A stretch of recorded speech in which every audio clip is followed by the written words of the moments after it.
So we'll start because it's going to be a Let's all call Yeah, let's Amram because he told me he's gonna. I know, and I spoke to him too. Just sorry, I don't want to interrupt, but Once, Yeah. let's call him. Let's put him on speaker. Give him a hard time. yeah.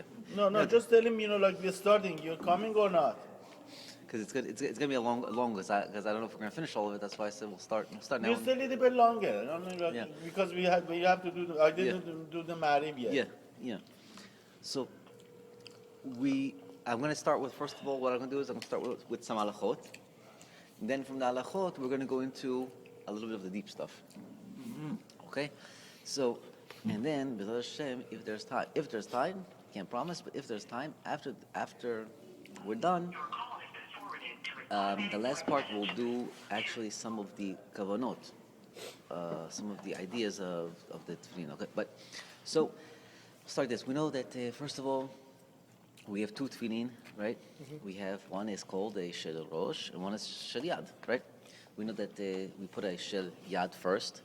We wrap it around our hand 7 times. Then we put on the shel rosh.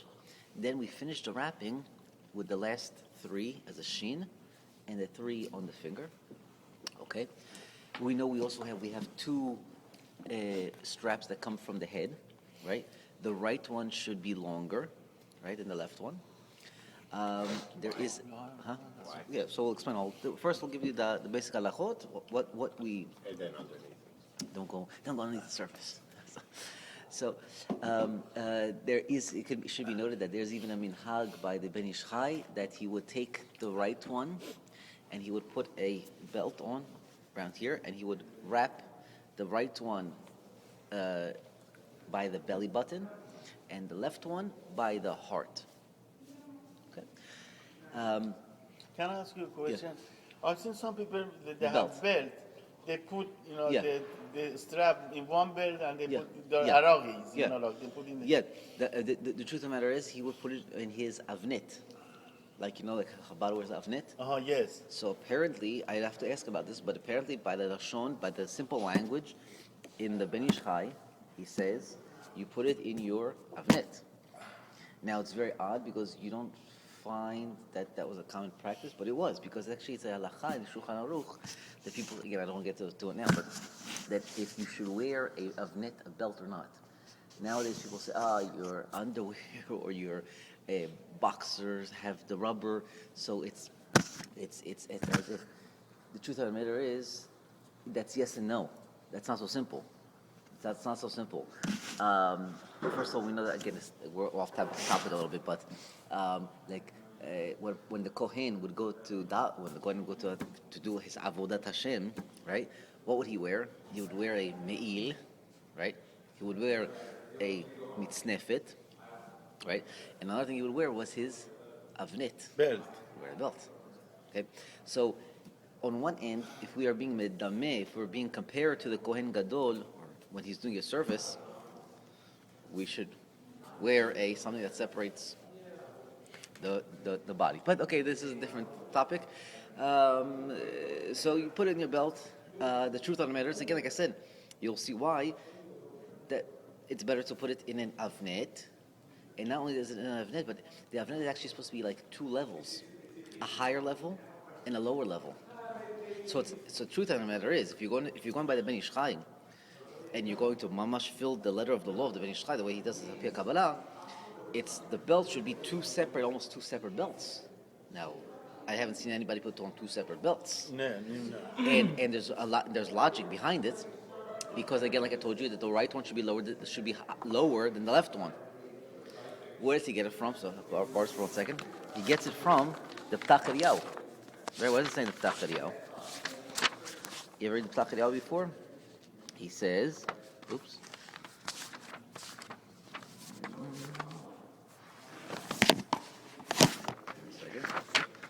In the Ptach Eliyahu, here it is. So he says, Ptach Eliyahu Navi, Zachorato ve'amar. Okay, so basically, Eliyahu Navi, he's going to describe the Sfirot. This is in davening. Right? So he says like this. Antu da'apakta sel tikunin v'kanina lohon asa sifiran. You made 10 sfirot, okay? And he goes through the thing, and then he's going to describe them. He's going to say this. Chad arich, one is long, v'chad katzer, and one is short, v'chad benoni, and one is in the middle. So Chazal tell us, what is this talking about? Chad arich is talking about chesed, the right side, it's long. V'chad katzer, and one is short, it's talking about gvura. V'chad benoni is talking about the body, the tiferet. So Ben Ish Chai says this is why the minhag is to put one long and one short. Okay, this is where it's he didn't just make it up. It's from here. Okay. Anyway, furthermore in the halachot, again one of the unique halachot, and it's a machloket, but according to the Ben Ish Chai, if a person had a tefillin shel rosh only, okay, he put it on. After a few minutes, after let's say whatever, 20 minutes, someone comes and says, "Oh, I have a tefillin shayat for you. You want to put it?" He says, "Yeah, I'll put it on." So the question is, what does he do? What's the procedure? Should he just put it on, or should he take off the tefillin shel rosh, Do all over again. put it from all over again, put the tefillin shel yad, and put it all? Ben Ish Chai writes, "Al pi Kabbalah." This is right. Leave the hand. So you have to take it off, take off the head one, and do a whole procedure. Rav Avad is not ruled this way because he rules actually like the Rama in this regard. However, again, al pi Kabbalah, there is what to be stringent of, and we'll explain why tonight. Once I tell you what it is, you say, "Oh wow, of course, we gotta do it that way." It makes sense to follow the procedure, and the Arizal was very makpidi. He would. It's brought down in the Kaf HaChaim that he would actually even like curse out at someone who did not follow the procedure. Someone who put on tefillin shel rosh before tefillin shel yad. Of course, so there's a procedure. There's also a minhag, right? That according to Ben Ish Chai, when you are putting on your tefillin shel yad, you should put on the talit like this, almost completely cover it, and wrap the tefillin shel yad. Why? Because this, v'aya lecha leot al yadecha, and it should be for you. Says the Ben Ish Chai, lecha v'lo lachirim, you and nobody else. So the tefillin shel yad has some sort of a component that it's supposed to be just for you. So you may find that people cover it. Don't have to, but some people cover it, completely cover it, so no one sees it. Only they can see it. Tefillin shel rosh, it's not so like that. Tefillin shel rosh, there's different minhagim. Some people cover it, some people cover up to here, some people cover the whole thing, some people don't cover it at all. Minhag, right? The Shulchan Aruch brings down to cover your head with talit. We spoke about it before. It's a minhag chasidut. But the river says that you have to cover them both, or The arm one? Yeah, arm or the head. The arm one, yeah. So the Ben Ish Chai was very makbid. It says "Haya lecha leot," should be for you a sign. If you're wearing your coat, like your jacket, Put it inside. then you take your jacket out, you. I personally, I put it inside. Then you put your jacket. Put it inside. How can? It fits inside. Goes inside. But the Ashkenazi, they just leave the, Yeah. the Right, hand out right. and they just put Yeah. together, but you don't see it. Right. So again, we're going to spend all the concepts of what everything is going on now. And the other thing is a big thing, like I spoke about it on Motzei Shabbat. A big thing is that a person should be very careful not to let the straps throw on the floor. You'll see that, I don't know why, it's a minhag, a wrong minhag, I don't know where the minhag came from, that when people are wrapping it up, they wrap it like this. Yeah. It's like they're playing a game. They take the straps, roll them on the table or roll them on the floor, and start wrapping it. They lost all of the kavanah, all the importance of what tefillin is. If people would know, the straps are actually more important than the box. What is Hashem's name on it? The box has the Piarshiot have Hashem's name on it, right? One of the most important components of the tefillin is the straps themselves. That's why you'll find that the Ben Ish Chai says, before you put them on, you kiss the straps, and before you take them off and put them back, kiss the straps. Not only that, but when you put them back, make sure to put them back with the left hand, because that's a weaker hand, so that you show you're sad to take the mitzvah away. Not fast. Oh, okay, with the strong hand. We show a little bit of love for the mitzvah that it's hard for us to take it away. Okay, that's a interesting minhag. Where does it say that tefillin shel yad yelecha? V'haya lecha leot al yadecha. Oh, okay. Parasha, right? So, if They hand this towards us. That's why we face it towards us, and some have the minhag of covering it. Covering it. to really make it perfect. Right. So it's for us. What does that mean? Okay, so again, so now that Words. If you right. don't have an explanation. Okay, so now let's start. So the last few weeks we did a few things, right? We discussed the 4 parshiot. What are the 4 parshiot? Kadesh li kol bechor, right? That's the first parsha we're going to read in the morning, right? Vehaya ki viacha, and it was when Hashem will bring you to the land, right? Right? Those two are talking about Yetziat Mitzrayim and about the distinct mitzvah of a Peter Kol Rechem, about the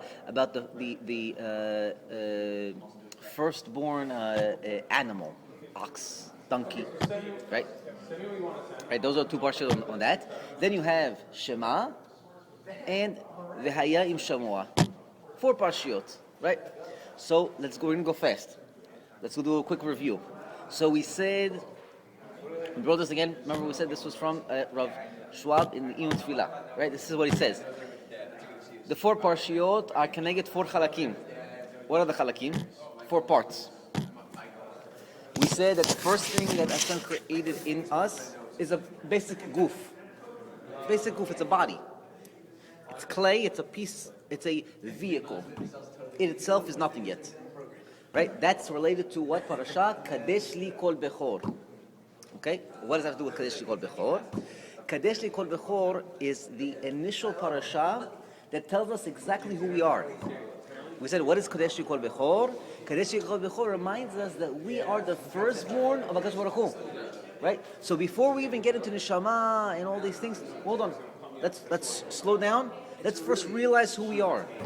Am Yisrael, like I told you before, Israel is the combination of the words Li Rosh. They are. This is my head. This is my complete intent. Hashem says, the complete intent in creating the world. Right. If you look at the letters of Israel, it's Li Rosh. My complete intent of creating the world was for what? So it says for 2 things. Right. Bereshit. Right. But we know it's for 2 things. What is it? To give us His love. Torah and for Am Yisrael. That's before we get into about and how Hashem created the world and all that. Hold on. Just know first of all what the 2 principles that for that upon them the world was created. Am Yisrael and the Torah. It's pretty good, right? Okay. That's when you start with that point, now you can move forward. Now you know why you have even a mission. Why you are going through the process of what I'm about to tell you. Why you are going through this process called Kadesh. Kadesh means to what? Separate yourself. You're not just nobody. You're not just anybody. Kadesh is, you're unique. You cannot be like everybody else. And this is why we said also that we read the Kadesh li kol bechor, one of the first parashot in the morning. Because the idea is Kadesh li kol bechor. Bechor means firstborn, but it also means you're first of anything that you do. Meaning, i.e., the first of your morning. The first thing you do in the morning, Hashem says, for me, Kadesh li kol bechor. That's the first thing you do in the morning. That should be in your mind that whenever you're doing anything, the first of anything, the first step you take outside, the first words that come out of your mouth. Some people have a minhag, they don't talk until they daven. I have an uncle that this is his minhag, he doesn't talk until he davens. But I hear there are some people, they don't even talk What do you mean? to anybody in the shul. You know what I'm saying? They don't talk until they daven. Because he said his first speech is going to be to Hashem. That's his first speech is going to be to Hashem. I want you to know this. This is not a guy that is a long-bearded rabbi. This is just a regular guy. Sometimes he even puts this feeling on in his house. But the idea is that he understands Kadesh Kol Bechor. I can't. The words that Hashem gave me a gift, and I have to give him the gift. That's the first thing I have to do. I have to bring him the choice. Is the Kadesh Kol Bechor. Okay. If you look in the idea of Kadesh Kol Bechor, it tells us about the Guf Ha'adam, right? Let's look at the parasha real quickly. Kadesh Kol Bechor, Peter Kol Rechem, the